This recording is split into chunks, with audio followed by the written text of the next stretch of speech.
course, we begin with the news, of course, that racing is reflecting on the life of John Hills following his tragic loss of life earlier this week, of course, when he died at the age of 53 of pancreatic cancer. Those in attendance at Windsor last night included his brothers Richard and Michael. There's Brian York, who, of course, is one of the leading valets in the weighing room, and the course stage. Not just a silence, but also a sustained applause as well for the late trainer as well. It was an emotional evening, and everybody was feeling the loss of one of the sport's most popular gentlemen. Well, it's difficult to know what to say when somebody loses their life at such an early juncture, particularly as John was in reasonable health, it seemed, only 2 months ago.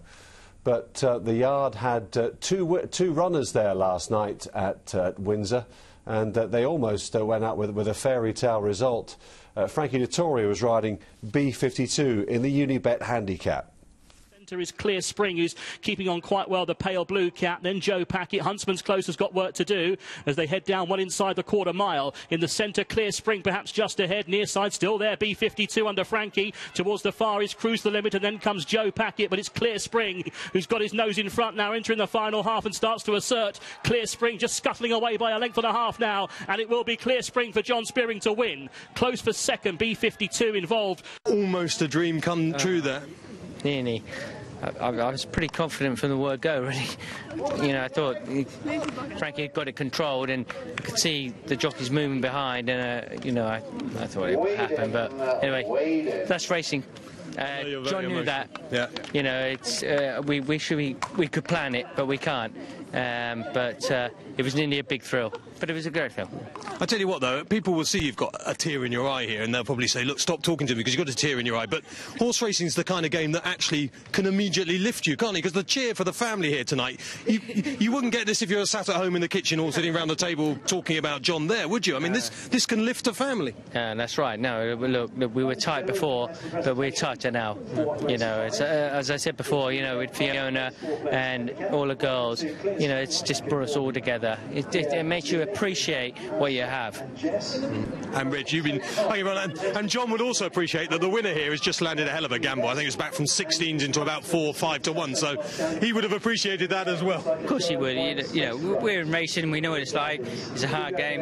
You know, you need to, you know, we have more losers than we do winners, that's for sure. You know, but listen, we had a great thrill. Trying to be proud of us tonight. All the girls are here, which is most important, and a lot of the people have said so many nice things. You know, it's really appreciated. And we know Barry's got the licence to carry on churning out at least the horses for the time being. Yep, he's going to take over John's horses and you know, all the horses at Kingwood and carry on. And we've got a great team there, so we've got a lot of success to look forward to. I appreciate there's a lot of talking to be done over the next few weeks about what goes on, but Michael, any chance of you joining in the training ranks or anything like that? But, you must have talked about it, I guess. No, Dad did ask me, but no, it's not for me. Not for you. Know, it's a hard game. You know, I'm not bright enough to start with, but I'm probably not strong enough to do it. But you know, Dad, throughout this whole thing has been just amazing. You know, he is made of iron, I think. Well, it's a wonderful photograph on the front page of the Racing Post today, as not only, as I said, they had a minute's silence for John last night, but they also, everybody joined in a round of applause, led by the family there in the centre. That was great to see John's daughters there yesterday, and all of his nieces and nephews. And Barry Hills has been handed a temporary licence until January to take over John's yard for the time being, so that'll be a tough time indeed for the Hills patriarch. Well, many of John's fellow trainers paid their respects to him last night. I bought him dinner during Cheltenham. That was the last time I saw him, you know, and I had no idea that he was, obviously we all knew he was very ill, but I had no idea he was going to go quite so quickly, and, you know, desperately sad for them all, Fee and all the girls, and, you know, and... Just then, Rafe, did you feel that he had no idea either that it was going to attack him so quickly? No, I mean, he definitely didn't know he was ill then. So. It was only not even 2 months ago, so, or just over 2 months ago. So yeah, awful. Decent man though, fun man. Yeah, and he was a big help to us all, and he's great fun guy to be around as well. So we'll miss him sorely. You know, it's terribly sad, and he's such a nice guy, John.